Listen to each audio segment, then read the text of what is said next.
Welcome to LOA Today. I'm Walt Thiessen. With me today is longtime listener, poet laureate, and Taya Master Anne-Marie Young. This is your Daily Dose of Happy. We are so happy you decided to join us today.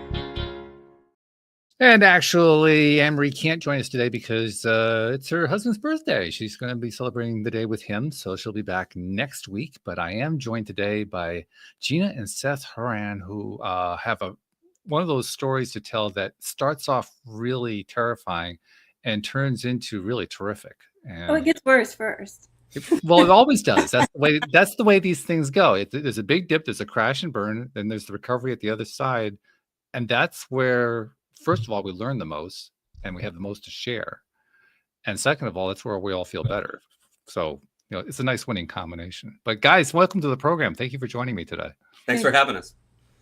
And Gina, I'm going to let you start by telling the story about, what we're all talking about here, because so far listeners have no idea other than if they read perhaps, the intro, but other than that, they have no idea what's going on. So tell everybody what happened to you. Well, that is a book-long story. Well, the 5-minute version. The 5-minute version would be, I started having some health symptoms that I was concerned about.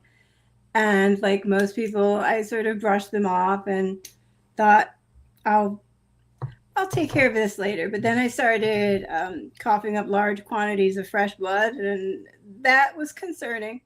So I went in to see my primary care provider that week, and I told her what was going on. I showed her pictures of the bloody tissues just so she knew like the severity of this. And she told me, I think it's your anxiety.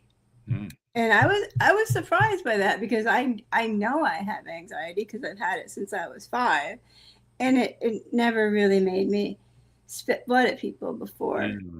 So she was pretty pleased with her evaluation, and I asked her, could we run some blood tests? And she's like, oh, that's a good idea.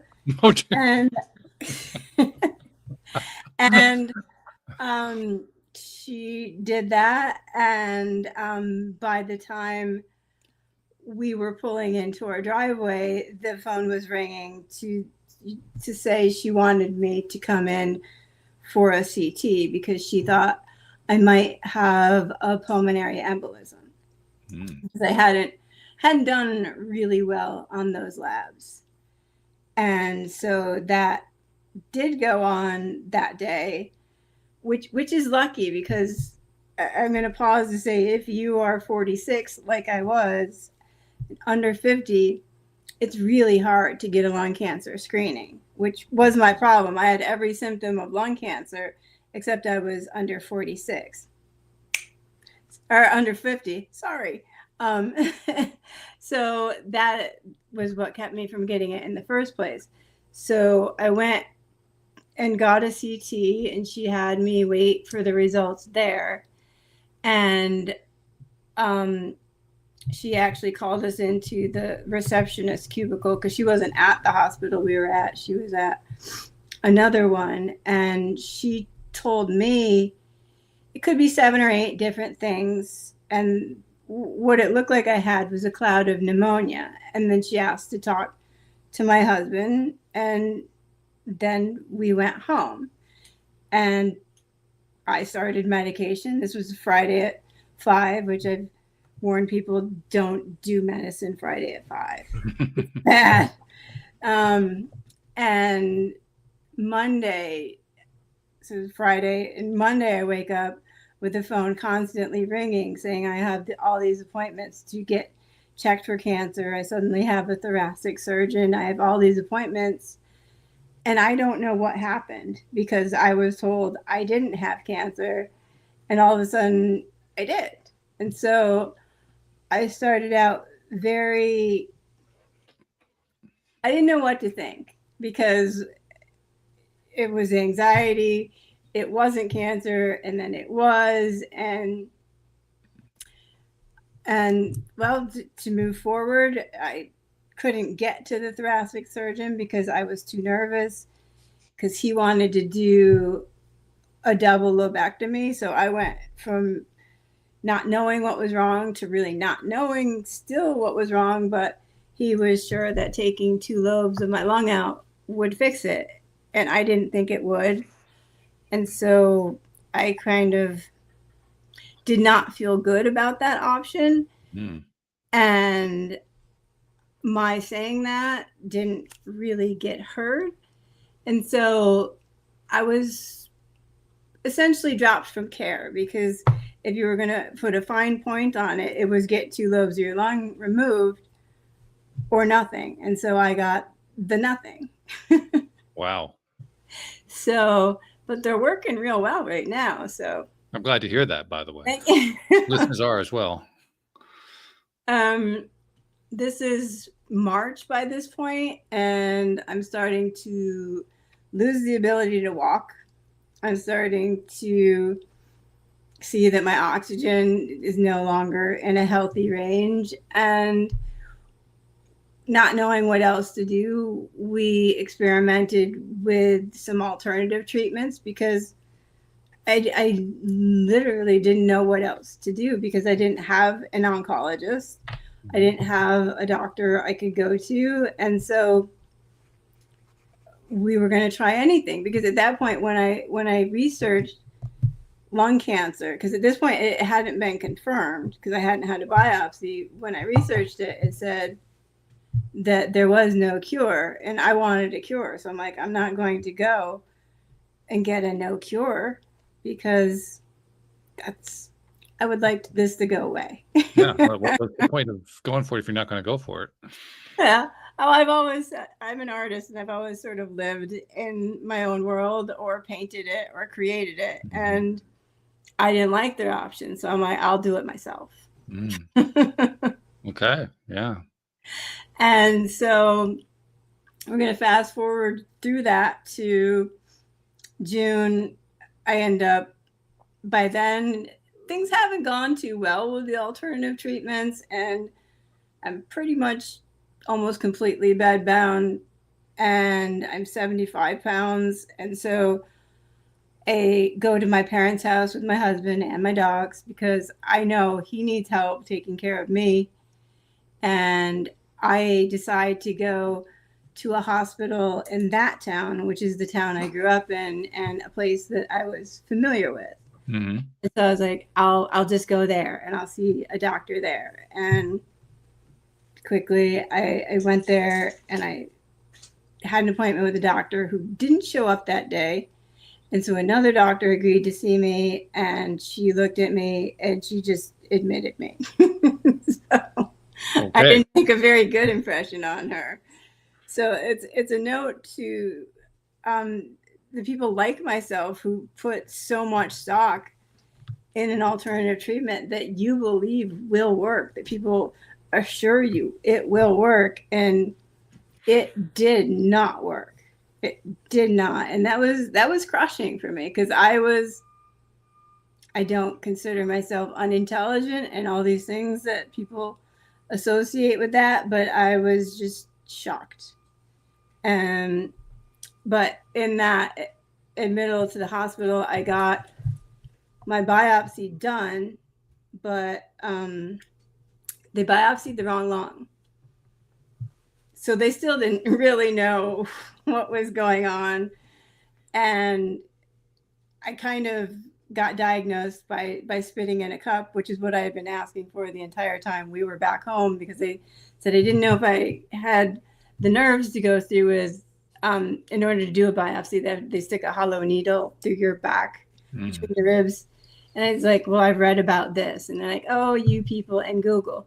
But that's actually how I ended up getting diagnosed. Wow.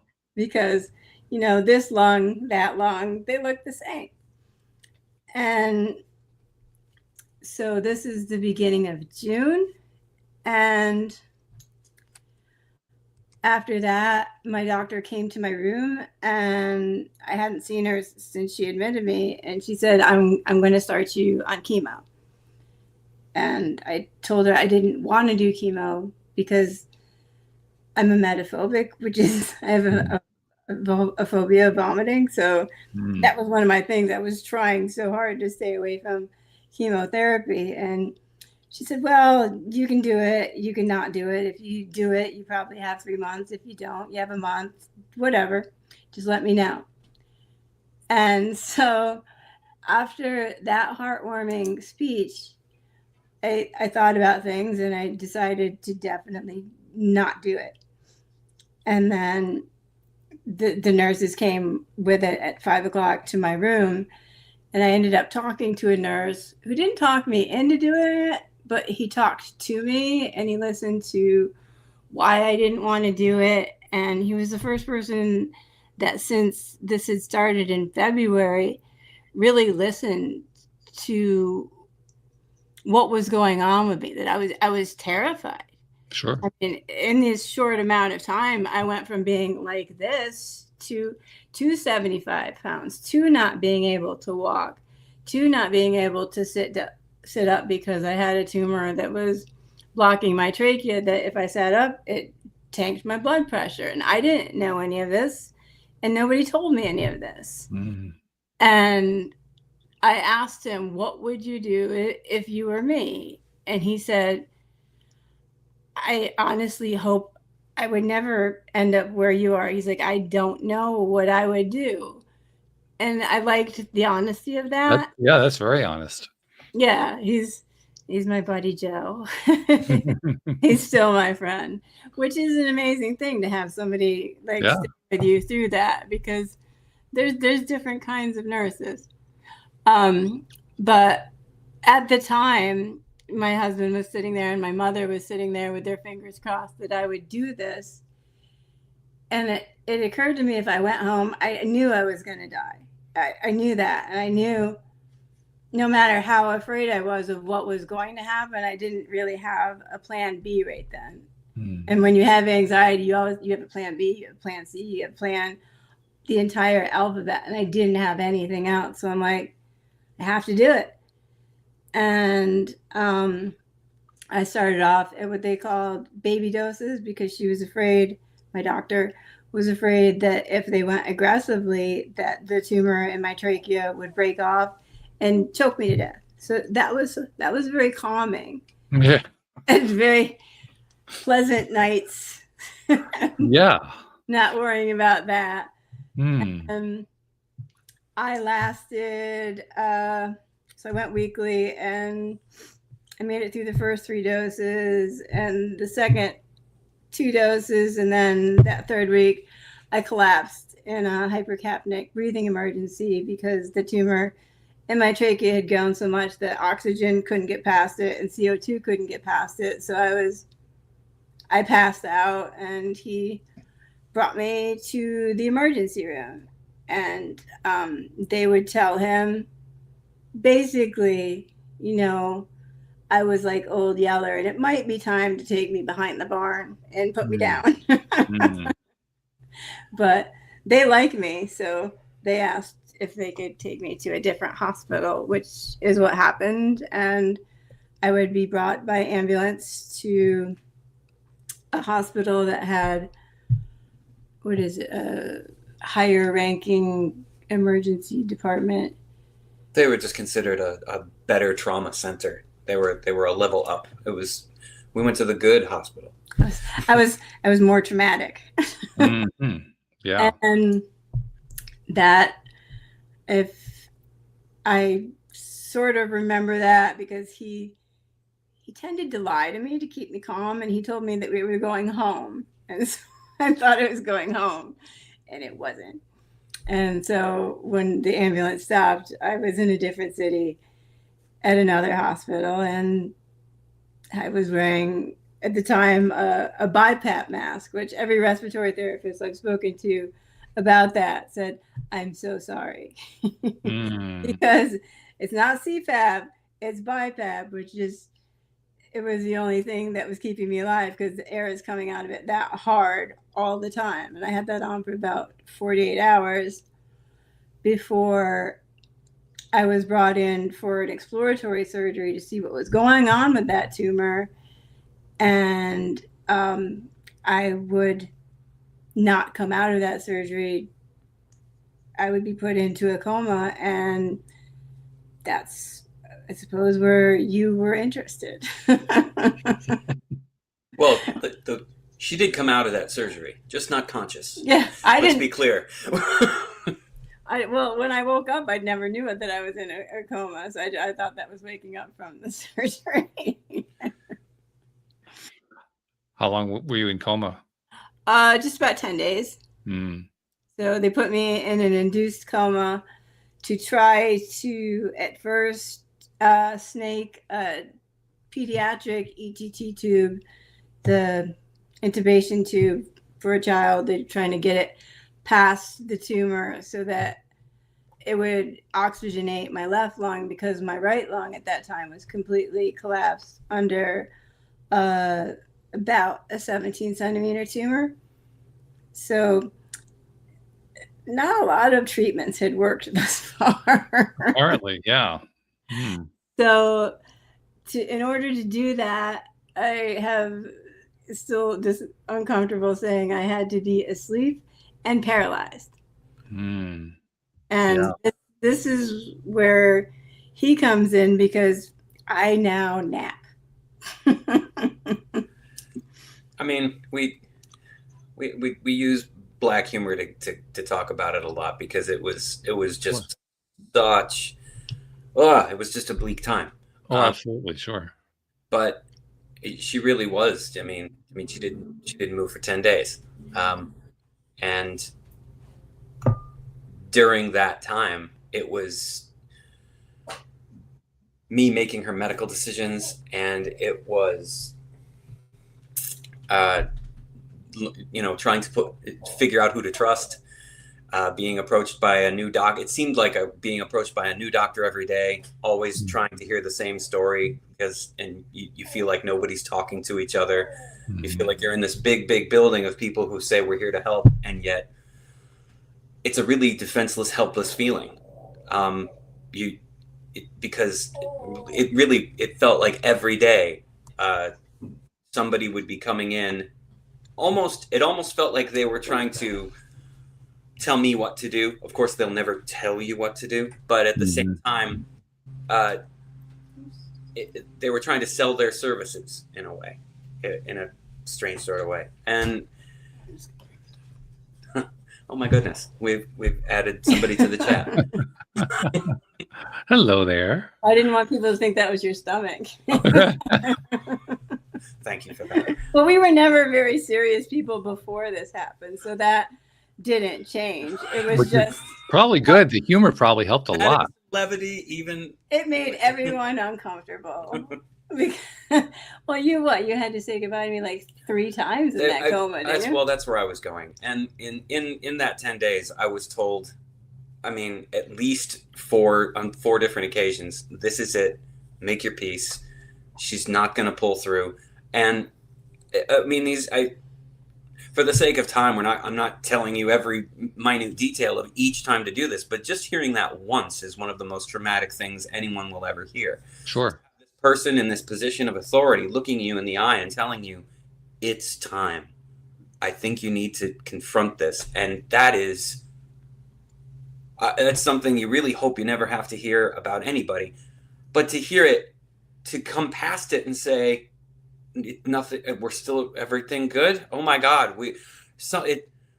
dodged a bullet. Nope. Hey, we really think you need to sit down and hear this. And then over the span of 10 days to hear this repeatedly, it wears you down, and it's a trauma all unto itself. Sure. Anyway, I see you Groundhog's Day. It's so that. Long story short.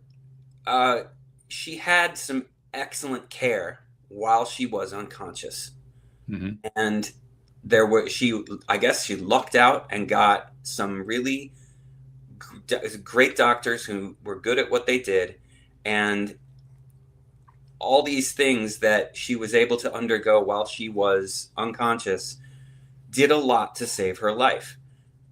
And in retrospect, I guess it's a good thing she was asleep, because she never would have agreed to any of it had she been awake. But in part is because, like, when I was first admitted, every department was coming to my room to sort of audition because they wanted me to pick them to be the team that would try to go after this tumor. So at that time, I had something they wanted, and I talk about it in my book as the ungettable tumor. There's this friable tumor, which a friable tumor bleeds. So if you touch it, I might drown. If you don't touch it, it's going to grow over and cover 95% of my trachea. It doesn't take that long to get the rest of it, but it was inoperable. So how do you get it? And everybody wanted to try. So they were in it because it was a teaching hospital, and I was the belle of the ball for a little while until I became just another lung cancer patient. Well, that happened when she woke up. That was the second half of it. She was treated very well by excellent doctors while she was under, but it seemed like everything just happened to coincide all at once. Once she was brought out of the coma, there's a shift rotation. In hospitals they rotate the staff, and you never get to, we were there for a while. You don't get just one team the whole time. Mm-hmm. And what an about face. Like the care, when there was no hope, there were these hero doctors that went in to save this unconscious woman who was probably not going to make it. And then when she was miraculously revived and still alive, and there was this glimmer of hope, it's like they were all replaced by the doomsday crew who just were trying to. Are you familiar with Harry Potter? Mm-hmm. The Dementors. Oh, okay. That's what we were calling them, because it seemed like their only purpose in life was to just suck any hope or joy out of any room they entered. It was just. Well, it's not like there was much hope or joy, because when I woke up, as I said, A, I didn't know I'd been in a coma. B, I didn't know I was hooked to a vent. And C, I had no idea why I couldn't talk. And I would not be able to talk for the remainder of my stay in the ICU, except for a few hours on one day. So the rest of my stay, I am mute. And that's a level of hell I didn't know existed. And I really believe that affected my care more than anything else, because it depersonalized me and I became nothing. Because I woke up, I didn't know I had a trach and that it was attached to a vent. I didn't know that was breathing for me. So I'm fighting everything. And when I fight things, I get put in restraints and I have no idea what's happening. And I'm trying to talk and I don't understand why no words are coming out. And then the drugs start coming because you want your heart rate. And my heart rate can go pretty high. And then when I was mostly sedated and calm, about the third night after I was taken out of the coma, a man came right before I was supposed to go to sleep to say that if I didn't have a surgery on my bowel, I had 3 days to live. So, ta-da! And this whole point, we were thinking, okay, the thing that was killing me, the thing that was insurmountable was this tumor. And when I woke up, it was gone. And that was folly, because I had one doctor that kept making it mistakes. So the other doctors had to go in and clean it up. And that's actually how the tumor got removed. And I owe that guy a fruit basket, because he saved my life by, he was supposed to leave the children's tube in and put an adult tube on Monday. He was like, Friday at 5, let's just do it now. And everything went to hell. And then that's when they learned, well, maybe we can get it out. So they did what I call ablation therapies, and they did get it out. And they're like, oh, son of a gun, when we tried, we could. And so that's sort of like the underlying theme of my story. If you try, it might happen. So then I spent 3 days worrying that my gut is going to explode, because he said she's a bowel obstruction. All of a sudden, it's the most important thing in the world is this bowel. And then it's day 4, and I was like, what? But then they brought me in for surgery, and they found about 9 cancerous polyps in my small intestine. And they're like, well, that's it for her. Now to the weather. So, I mean, my nurse literally, she erased my treatment board in front of me. She said, you're stage 4. We don't treat you anymore. You're going to die. I was like, oh, always dying, never right. So that was about the 29th of July at this point, and I didn't get out of the ICU until August 9th. So every day from there on was just torture. I was not being fed. I was fed 4 times by NG tube in the 25 days I was in the ICU. So my weight dropped from 75 to 60 pounds. And NG tube is a tube they shove up your nose that goes into your. So there was that. There was a lot of bullying, a lot of patient abuse, because as I said, I couldn't walk, I couldn't talk, I couldn't do anything. And when I would try to tell my family this, they'd say it's the drugs. She's being fed. And I knew, like, the last 7 days I was there, they weren't even putting oxygen through my vent. I knew this. They didn't. That's really significant. And that's the thing that blows my mind. They had her on, you see it in movies. You see, it's rare to actually know what it's involved in having one of those trachs put into your neck. And to be told, this is the only thing keeping her alive. This is literally life support. This is the thing allowing her to get oxygen to her body. And to find out all it's doing, what they weren't telling us is they had it set to room air, which means it was just taking the air from the room. There's no concentrated oxygen. She could breathe. But what she could actually, sorry. Well, what had happened earlier was another nurse, because the nurses are the angels in this story. And in going to my bowel surgery, which they said if she has this blocked bowel, she's going to explode. Sorry to your viewers, I pooped the entire way to this surgery because I was so nervous. And my nurse was like, if her bowel is blocked. Give him a moment, honey. It was tremendous. I had to ask for a whiteboard to write this down, and I have a whiteboard that says, "I'm pooping." I don't know if he goes to a commercial break or not, but well, you keep laughing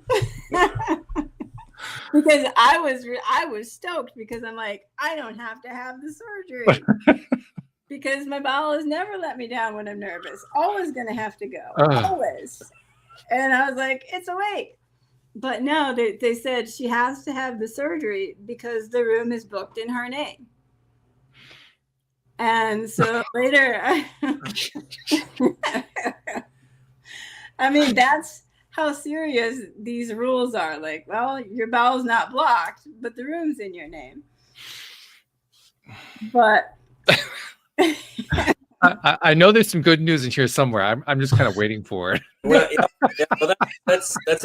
that means you're following that. Well, the good news is I had a nurse who was interested in medicine and being a doctor, and that sort of piqued his curiosity. And then in taking me down through the hospital to the basement to get the surgery, he noticed he was going really fast and my respiratory therapist wasn't going as fast.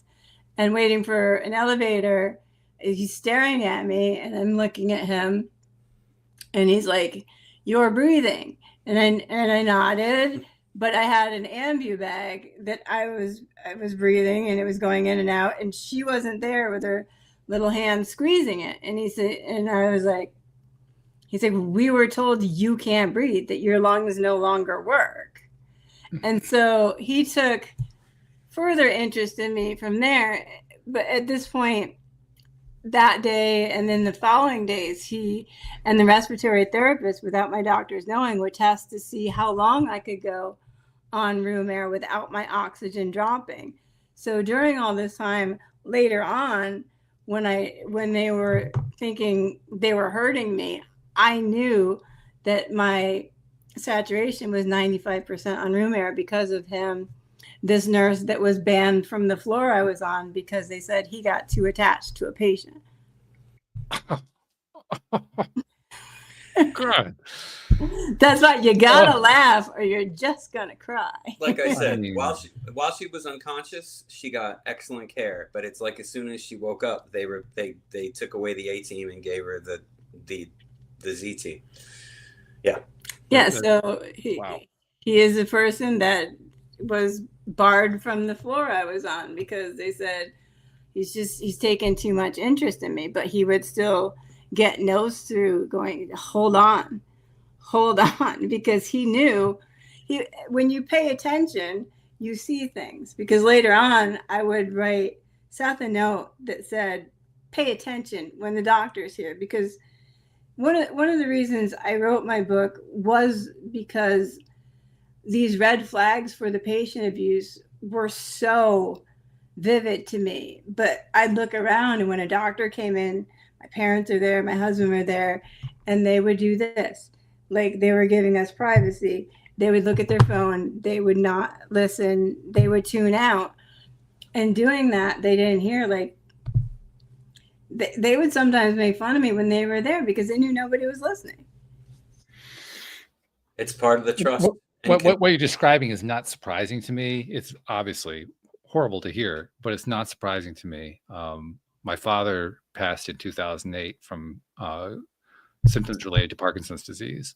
But before that, there was a time when he was hospitalized for, I forget what, something related to it. And not nearly as severe as what you're dealing with, but it illustrates the same kind of thing that you're talking about. Sure. Although it illustrates it from a slightly different viewpoint. He had all kinds of trouble swallowing. Yeah. Because of the Parkinson's. And they had him on a drug regimen that I was convinced, and my siblings were convinced, was actually making the situation worse. But we couldn't get a doctor to actually look at it. Well, we finally got a doctor in there to look at it. And this is different from your scenario, but when the doctor finally got in there, the doctor turns to my father and says, "So how are you doing?" My dad says, "Oh, I'm fine." We've dealt with and I almost lost. I said, "No, he's not. He can't swallow. He's got this going on. He's got this stuff growing on the back of his throat and so forth." Doctor looks in and says, "Oh, he's got thrush. All right, let's go get this thing." I mean, he wasn't even going to look at it until we pointed out, "Hey, there's something going on now." Yeah. And Yeah, because I mean, we were dealing with this twofold because in June, when I started chemo, is when his mother called to say that she had just gotten diagnosed with non-smoking lung cancer. So there was two of us in the same family that had lung cancer at the same time. Wow. And so, but she was still absolutely herself. And I was a grade 4. So I just went straight down. But I mean, your swallow story reminded me of that was why I had the trach. They said, "Oh, she can't eat by mouth," because these orders started coming in from all my other doctors who they're very good at writing notes, but they couldn't quite make it to my room. Like in my entire 25 days there, I had 4 oncologists. I met 0 of them. I've never seen them. So they said, "Well, she needs to eat by mouth." Well, we need to do the swallow test. We need to do the swallow test. You need to do the swallow. They showed up to do the swallow test at the same time as the gurney to take me to hospice. Oh, lovely. So they've been promising it for a week, and as she was being discharged, we actually thought the footsteps coming down the hall must be the swallow test. It was the gurney to take her home. Yeah, they wanted me to do the swallow test after I had signed my discharge papers. I was of course, yes.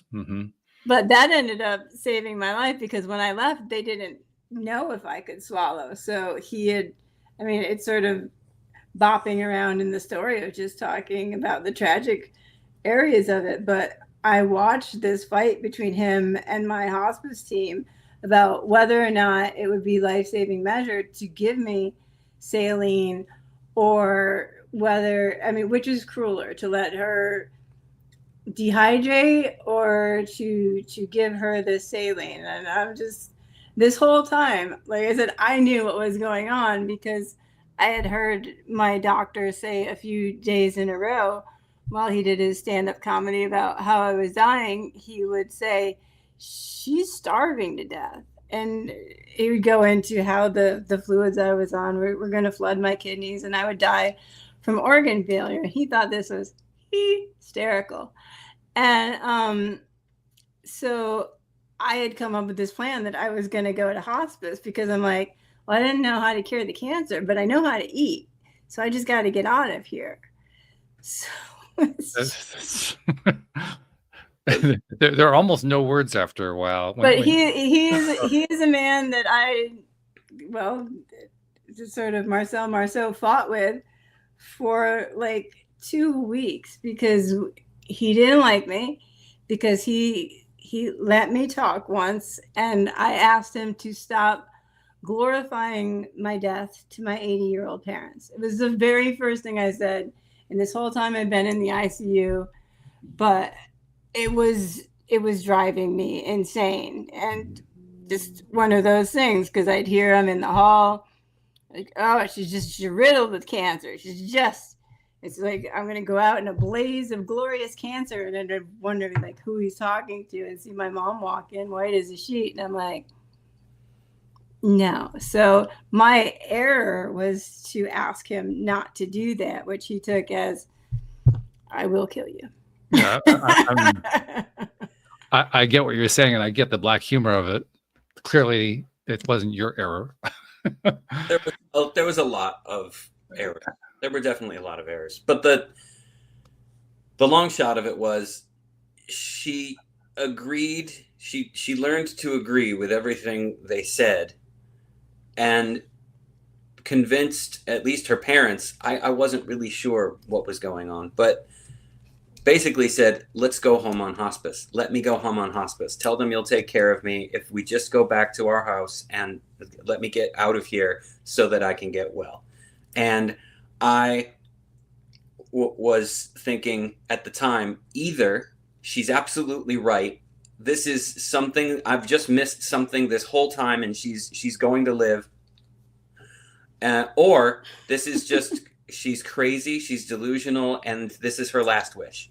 So I said, okay, I'll take care of her. Let's bring her home on hospice. Because there was a few very scary days where I knew I was dying very quickly by then, because at 60 pounds, you just... Sure. Yeah, that's, yeah. I mean, even without the cancer, that alone is... Yeah, because by the time I left for hospice, it had been 7 days since the last time I was fed. And the doctors I spoke to since are like, how the hell are you alive? I'm like, I'm just that mean. But I wasn't going to let him do that. I fed on spite. So there was that. But it was just... Well, let's give him the big finale. Let's tell him what happened. What happened when? When we went home on hospice. Oh, so when you asked me for the celebratory spoon. All right. So if you don't have any more questions about the ICU stay, which is really, it's just doom. It's pretty much, but that's about as little as we can tell about it, and that's an awful lot of doom. Then there's some gloom, but the whole time, like I said, I'm wondering, am I going to die? Oh, sure. Yeah. Before they notice that this is going on. And that's why I wrote a cancer book that reads like a thriller, because people have yelled at me. They're like, why did you put me through that? I'm like, I had to go through it too. So there's just days of like, you need to hold on for one more day, because all my attempts to get to hospice, this doctor kept blocking. And then he said, well, you had about 2 weeks to live, maybe about 3 days. I'm going to let you go. I was like, oh. And so he gave me my voice back. The gurney came and I was off for hospice. And when I arrived, they said, well, they told him I had 72 hours. I didn't know that. I was just so happy. I was the happiest skeleton in the world. I was thrilled because I knew I was going to live. And that would go back to one of the days in the ICU. I had ICU delirium, which I don't know if you're familiar with, if you've been. I can kind of imagine, but no, I'm not familiar with the term. It's like literally the walls are caving in on you, but it's a very common phenomenon if you're in the ICU a certain amount of time. And I mean, I was on drugs, a lot of drugs and ketamine. So, so these people would come in and I just assumed that they were talking to him because I didn't think I had cancer anymore because a lot of drugs. And they had said they got it out. And I was watching, as I said in the book, I was watching the cats on the ceiling. And I heard this woman say to Seth, Keytruda will cure her. And I was like, wow. She did not actually say that. That's I guess, something I should. But it's what I heard. So I was like, that's the answer. I just have to get this Keytruda and I will be cured. And this will finally be over. So that was one check. And then, of course, when I said, I heard the doctor say, if she's starving to death, I'm like, I need to eat and I need to get to Keytruda. And that was my obsession for about 11 days with my whiteboard of that's all I would write after a while. Home, Keytruda, and a different hospital. So we got home and she had never actually gotten a swallow test. And the first thing she started doing the minute we were alone was ask for pudding. That's the first thing from the minute we were alone, she just wanted pudding. Was hangry.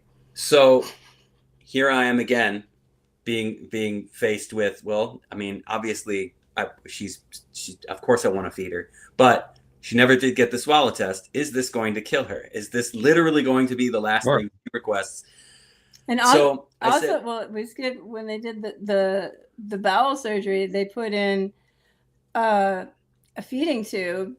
So they're saying, and as soon as they took one blockage out of my intestine, two more, I left with 2 blockages in my intestine. So he didn't know if he fed me, if again, I would blow up. So he was in some very awkward positions. I know none of this. Was just really freaking hungry when those drugs wore off. So I gave her the pudding and told her, don't swallow. Just taste it. Just taste it. Just enjoy it, honey. That's what the palliative nurse told us to do. Let them swirl the food. Just swirl it around in your mouth and get that sensation. And so you promise? You promise you'll just swirl it? And she just, And I said, okay. And I gave her just the half spoonful and she swirled it around and then opened her mouth and stuck out her tongue to show me that she swallowed it. And I about had a heart attack. But that was the beginning of realizing that she could eat. And so that was my swallow test. That was her swallow test. Yeah. And so that's what paved the way. We didn't listen from that point forward. I Googled how long does food need to be in the human body before the nutrients can be extracted. Give or take about 5 hours. You got an empty stomach and give or take about 5 hours. So that was my insurance policy. Every 5 hours or so, we could use the tube that she had sticking out of her stomach to empty her stomach contents if there was going to be any trouble. If it looked like there was going to be any trouble, we could just... Well, you don't need to know the details of how that works, but we could do it. You had started using the Longevity, the worst thing for people to ingest ever. The tube feed stuff. But the point is she could eat. And that's when he finally believed me that, because I started getting better in hospice and continued to get better. So fast. Because I was so hungry. She just needed food. And the food built her up to the point where before a month, we were able to get back to her oncologist. And we stayed in hospice 6 days. Yeah, we were only in hospice for 6 days. I ran away from hospice. It's all right. They charged me for 6 weeks. And then, I mean, if you wanted to wrap it up quick, I stayed in hospice 6 days. I waited 9 days to go back to my not original, but the doctor that told me I had a month or 3 months. Begged her for Keytruda. Begged. She said no. Begged for an hour as a 60-pound person who couldn't even hold themselves in a wheelchair. And she finally said, okay, to get me to go away. I had my first infusion August 29th, 2019. So I was diagnosed February 15th, 2019. I started August 29th, 2019. 15 days later, the 17-centimeter tumor on my right lung is already gone.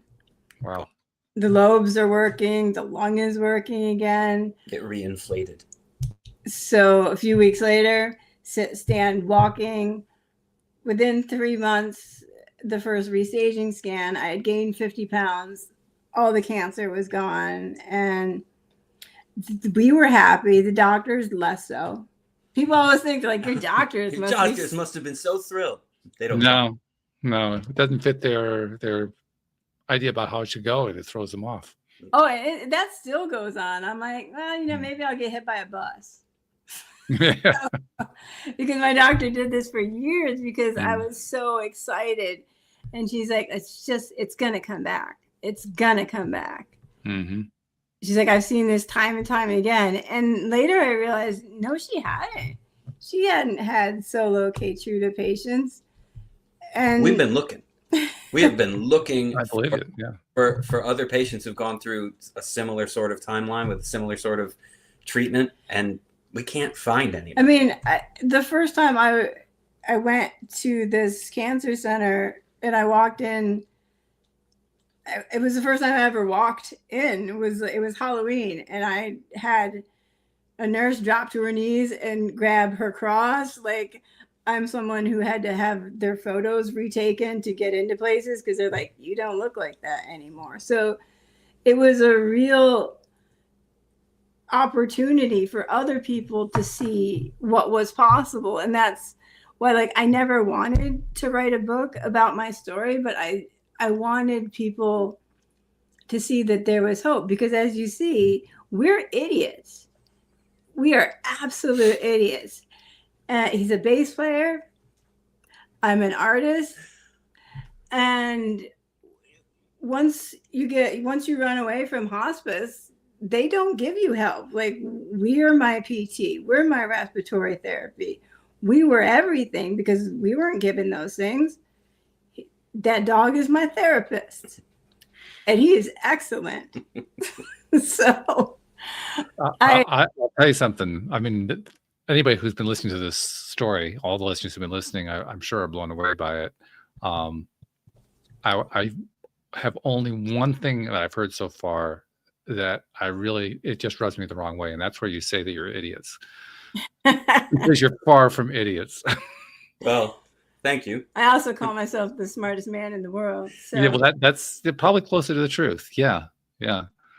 I mean, it's still amazing to me that you went through all this. I do have a couple questions. You mentioned earlier you tried the alternative treatments. I know there are going to be listeners who are interested in that. What did you try? I tried keto. I did the ketogenic diet. Mm-hmm. Yeah, I couldn't walk, so it's not like I tried it. I just didn't have a choice. It's what he brought me. I did Rick Simpson oil because I watched a movie put out by Ricky Lake called Weed the People, and now I'm not talking to Ricky Lake because she lied. So. The cannabis oil was supposed to go, was this whole protocol that we read about that was, you're supposed to do the ketogenic diet, no sugar, starve the cancer is the whole buzzword there. And the idea is that the cannabis oil will take care of the cancer, and at the same time you'll starve it because cancer needs sugar to grow. And it turns out none of this is actually true. Mm-hmm. Yeah, the big things right now are, it's a drug called fenbenzidol, which is a dog dewormer. His mother did that. And then just as she was starting to turn the corner to get better, my mother was also diagnosed. She mentioned that somewhere in there. Yeah. And my mother called to say, "Got to tell you about this miracle cure that I'm trying." Okay, sure. What? And it's this Panicure, the stuff they use It's what we gave this little one when he was just a puppy. It's dewormer, and there's this whole movement about it on the internet and everywhere. This drug will, because it's an anti-parasitic. ... No, that doesn't. It doesn't reason out. There's this whole irrational movement of people saying that this will cure cancer. It's a movement started by a man called Joe Tippins, who wrote out everything he did. And he and I did very similar things, which include, we both had 3 months of Keytruda. Only I always say I did. And he really says he doesn't talk about that. And people don't think 3 months of immunotherapy would make all his cancer go away, because that's the thing. And how he gets people is his cancer did go away. And they're like, it can't be this drug that he only took for 3 months. I'm like, it did for me. So it's a long con. And now, because there's also ivermectin, which cures everything, it cures cancer too, which is not, it's a thing. I hope enough people have realized how sarcastic you are that you're not being serious right now. Well, I've been an end-stage cancer advocate for about 5 years, and I've worked with so many people, and I have seen them die from everything. And that's, I think, why people talk to me is, I'm not a big fan of chemo, but I'm not a big fan of other things too. And so I'm not on one side or the other, because if I talk about Keytruda, I'm called a shill. And I'm like, no, if Keytruda would have given me money, then I would be a shill. They didn't, so then I would just be stupid for advertising. So let's clarify the point here, because you do have the sarcastic side, and the sarcastic side is go around the end, and so it can be a little bit hard to follow sometimes. So I'm going to just pinpoint it right now. Yeah. What do you attribute your recovery to? Keytruda. I attribute the speed to the ablation therapies that I had in the ICU. While she was in coma, yeah. Because that works in a certain way. It brings all the fast-growing cells out to heal something. And when they're out like that, a drug like Keytruda can just go in and sweep. I mean, because I've seen other Keytruda success stories, and they weren't, nothing as fast as a 17-centimeter tumor in 15 days. Okay. And for people who are not familiar with it, describe it in layman's terms, because that's what you are. You know, what is this Keytruda? Tell us what it is. It is immunotherapy. Thanks. It is immunotherapy, and it is targeted cancer therapy, where it comes in little 10 milliliter packages that you get an IV for 30 minutes. That's it. And in it teaches your own immune system to be able to see cancer cells by being able to sort of highlight a protein called PD-L1, which is very common in some cancers, and it's something that they check for.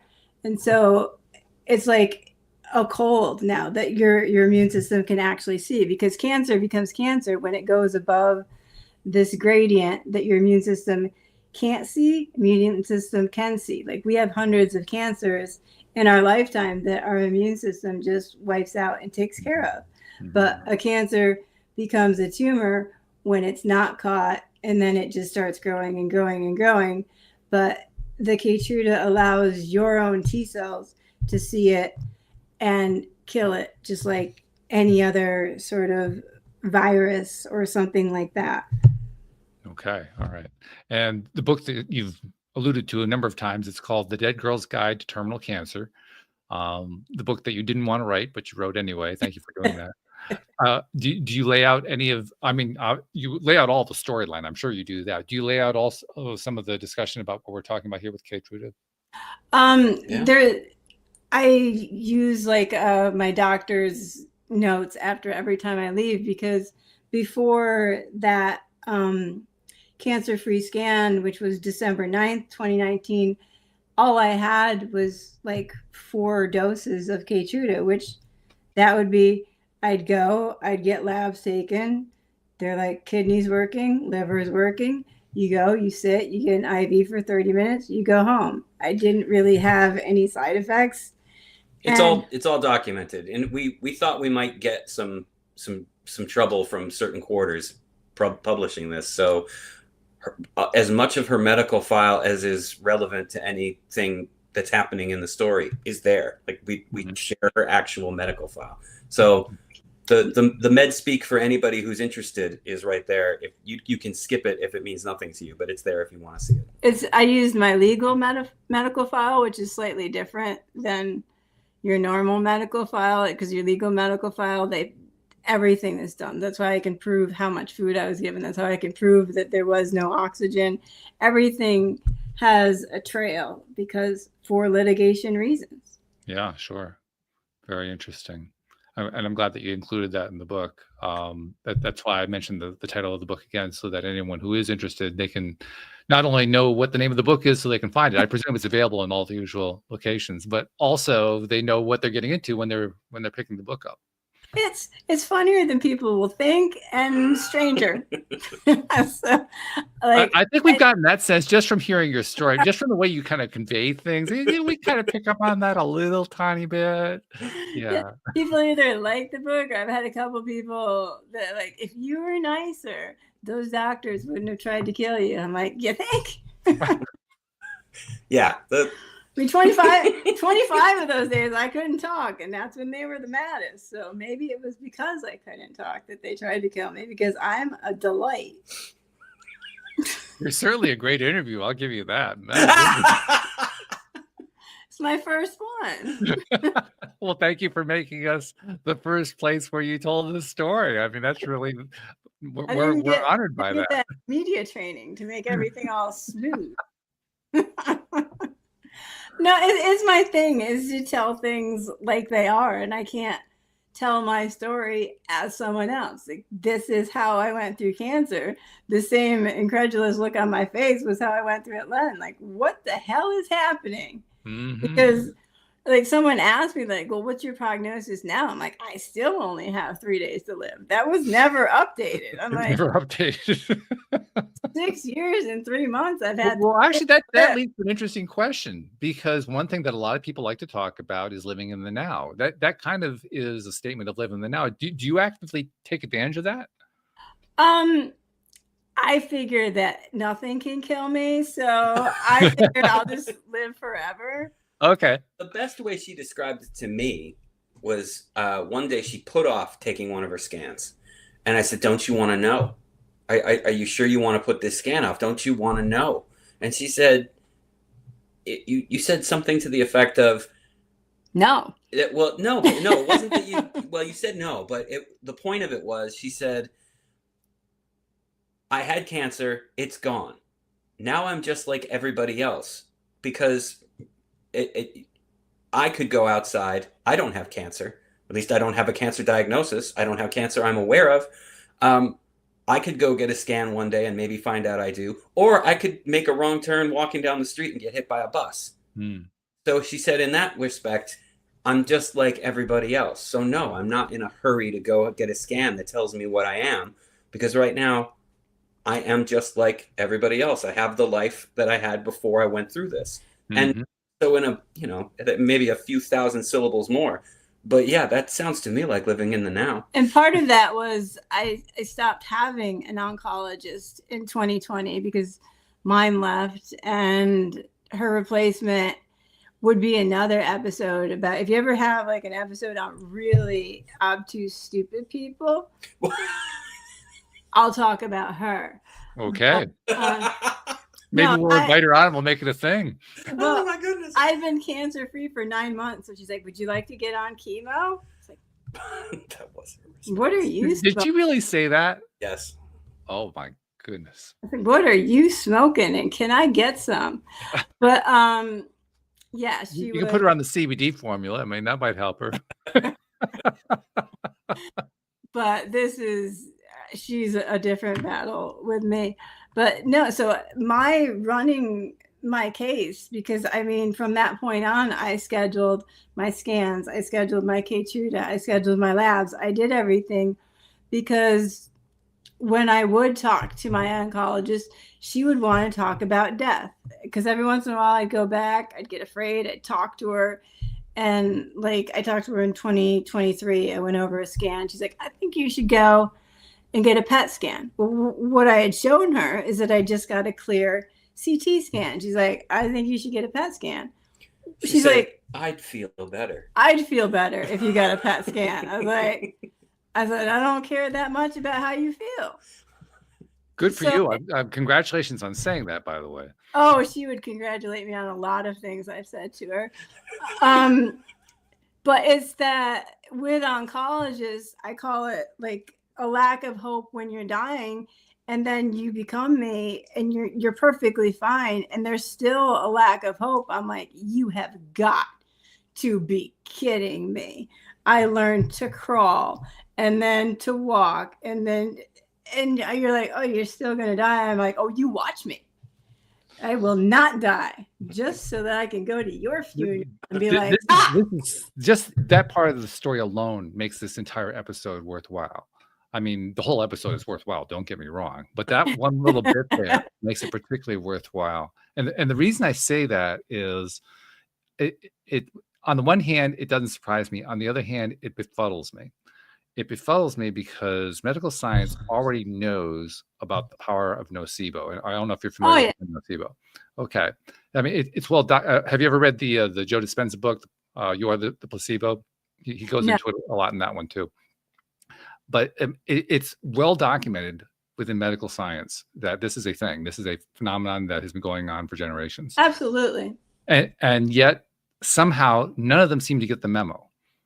And to this day, I'm not quite sure. Is it because they don't get the memo? I don't think it's that so much. Or is it just doesn't fit their narratives? It's litigation. To the narratives. It's absolutely litigation. Unfortunately. About 70% of what oncologists do is to protect themselves from litigation and just to cover their pristine butts. And that is unfortunately true, because I've spoken to them about this. I said, if I was on a date or if I went to a job and the first thing they said was you're fired or you suck, and I come to you and you say, you have 6 months to live, I'd be like, okay, bye. And other people don't do that, because I pointed out that people refuse to believe a lot of things in the world. But if a doctor tells them how long they have to live, they're like, oh my God. It's the one thing they never doubt, because I've had people come to me and they're like, my doctor told me I had 4 years to live. I'm like, holy shit. Never got over 6. I never got over 3 months. And they're like, 4 years? We could be on a different planet by then.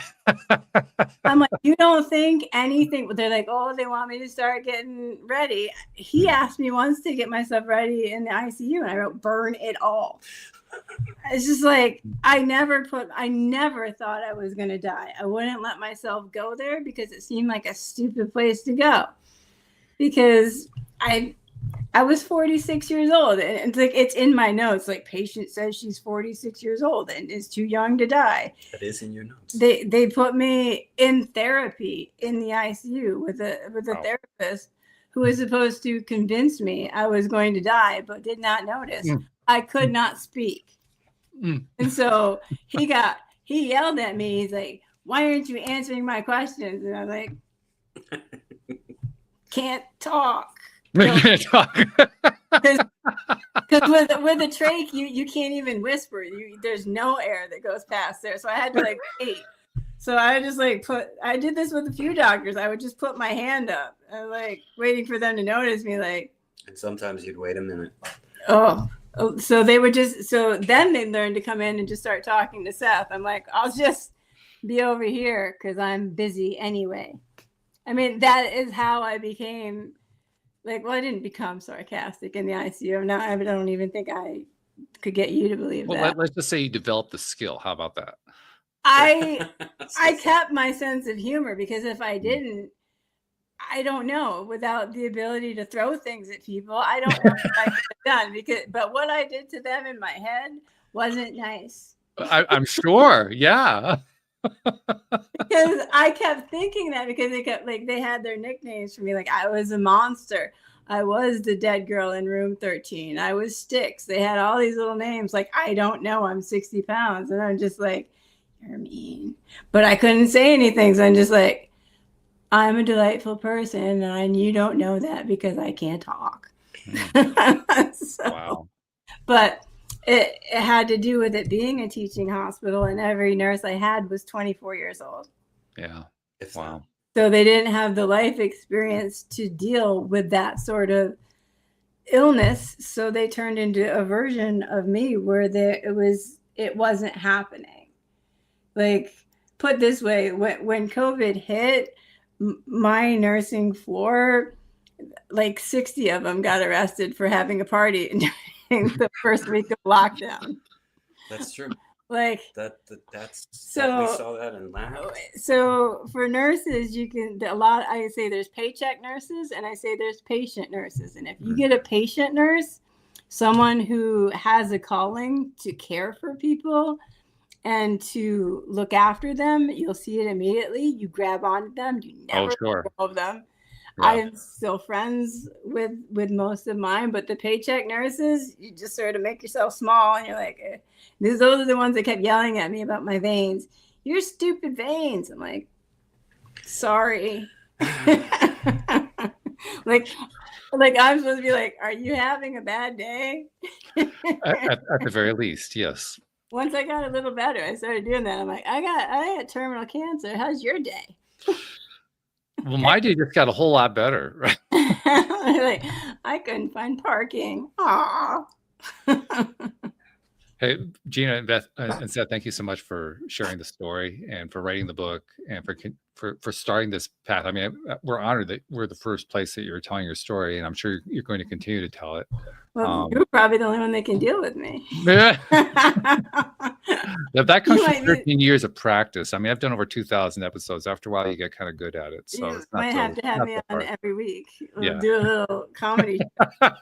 Well, it's like anything else. Even if you had somebody on like that every single week, you still find ways to do what you do, which is to turn it into humor, to turn it into something that you can feel good about rather than just being constantly weighed down by it. Yeah, but at the same time, there is a very serious message that there is. I came back from nothing.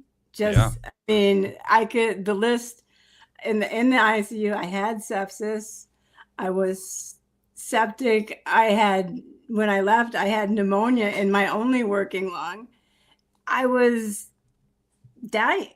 And to come back from that, it was easy. I mean, compared to what I had been through to get there. Yeah, sure. Because if I stop and think, on that February 15th, I could have been given Keytruda that day and not had to go through any of it, I'd lose my mind. Because if I went through the same thing today, I still couldn't get Keytruda first because the FDA says it doesn't work. Yeah. I have two other things I wanted to bring up. First, do you like receiving contact from people who are going through something similar or who are looking for advice or ideas or anything? Do you welcome that kind of contact? I've been doing it for 6 years, so bring it. Okay. You want to give listeners an idea of if there's a listener who's interested in reaching out, how do they find you? Goodness. If you just look up my name, there's going to show a bunch of places I am. But as far as email, Eugenia Haran at iCloud.com will find me. Okay. And in that situation, I'm much more serious. But we didn't talk much about my anxiety, but my anxiety makes me a bit of a little impish person. But then nobody picked up on that. No. Nobody. You hide it very well. There is actually one other thing that I want to bring up. This is something I do with all the guests, but it's really particularly important here. Because like you said, you've been doing this for 6 years now. You've been talking to people, in whatever capacity you could talk to people to help them understand what's going on. And of course, we now live in the 21st century where we can now use internet to help make that possible, to connect with other people and so forth. And as you continue to do other podcasts, I'm sure this is only the first. You're going to be doing other podcasts. You're going to do other kinds of outreach as well. As you continue to do that, you're going to be basically, well, you've already done it with the book. You're putting yourself in a place where you're putting stuff out to people that often you never even hear from. You never see, you don't know what they're doing. You don't know how they're reading it. You don't know what they're using it for, anything like that. But you're helping them. And we don't get a lot of credit for that. So I like to say, Gina, Seth, on behalf of those people that you've never met, never seen, never will meet, never will see, who you're helping in ways you didn't even know about just by sharing your story, on their behalf, thank you for what you're doing. Thank Because you. you are making a difference in this world. Thanks, Paul. Yeah. Well, if you're going to go through something like that, it better be able to be used for good, or else just have a chip on my shoulder. So I decided to use it to try to change the world. And people tell me that I can't change the world. I'm like, but you all told me I was going to die too. So I don't really pay attention to much anymore. Well, plus, I mean, I get the feeling if you put a chip on your shoulder, he knocks it off anyway. So it doesn't make any difference. No, seriously. Thank you guys very much for sharing your story. Thank you. Appreciate it. Thank you all. And thank you to our podcast listeners everywhere. We'll see you all next time here on LOA Today. Goodbye, everybody. Bye.